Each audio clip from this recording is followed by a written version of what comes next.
मनोजवं मारुततुल्यवेगं जितेन्द्रियं बुद्धिमतां वरिष्ठं वातात्मजं वानरयोधमुख्यं ಶ್ರೀರಾಮದೂತಂ ಶಿರಸಾ ನಮಾಮಿ. ನಮಸ್ಕಾರ ವೀಕ್ಷಕರೇ. Earth element ಅಂದರೆ ಭೂತತ್ವದ ರಾಶಿಯಾದ ವೃಷಭ ರಾಶಿಯವರಿಗೆ ಈ ವಾರ ಹೇಗಿದೆ ಅಂತ ನೋಡೋಣ. ವೃಷಭ ರಾಶಿಯವರಿಗೆ ಈ ವಾರ ತಾಳ್ಮೆ ಮತ್ತು ಸ್ಟ್ರಾಟಜಿಕ್ ಪ್ಲ್ಯಾನಿಂಗ್ ಅಂದರೆ ಕಾರ್ಯತಂತ್ರದ ಯೋಜನೆ ಇವೆರಡೂ ನಿಮಗೆ ಶಕ್ತಿಯಾಗಿರುತ್ತೆ.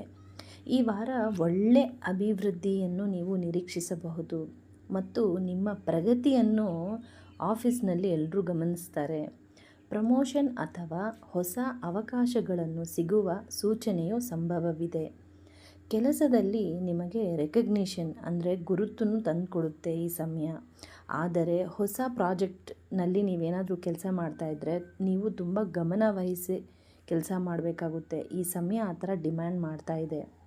ಕೆಲಸದಲ್ಲಿ ನಿರಂತರವಾದ ಎಫರ್ಟನ್ನು ನೀವು ಹಾಕಿದ್ರೆ ಒಳ್ಳೆಯ ಫಲಿತಾಂಶವೂ ಸಿಗುತ್ತೆ. ಆರ್ಥಿಕದಲ್ಲಿ ಬೆಳವಣಿಗೆಯೂ ಇರುತ್ತೆ. ಆದಾಯವು ಇದೆ ಅಂತ ಅನಿರೀಕ್ಷಿತ ಖರ್ಚುಗಳು ಆಗಬಹುದು ಮತ್ತು ಖರ್ಚಿನ ಮೇಲೆ ನೀವು ನಿಗಾನು ವಹಿಸಬೇಕಾಗುತ್ತೆ, ಗಮನ ಹರಿಸಬೇಕು. ಹಣಕಾಸಿನ ವಿಚಾರದಲ್ಲಿ ಡಿಸಿಪ್ಲಿನ್ ಮತ್ತು ತಾಳ್ಮೆ ಅಗತ್ಯ. ಕುಟುಂಬದಲ್ಲಿ ಬಾಂಧವ್ಯ ಗಟ್ಟಿಯಾಗಿ ಇರುತ್ತೆ ಮತ್ತು ಪ್ರೀತಿ ಪಾತ್ರರಿಂದ ನಿಮಗೆ ಸಪೋರ್ಟು ಸಿಗುತ್ತೆ.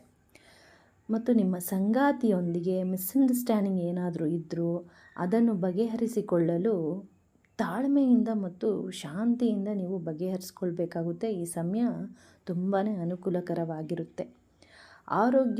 ಆರೋಗ್ಯದ ವಿಚಾರ ಹೇಳಬೇಕಾದ್ರೆ ಆರೋಗ್ಯ ಚೆನ್ನಾಗೇ ಇರುತ್ತೆ.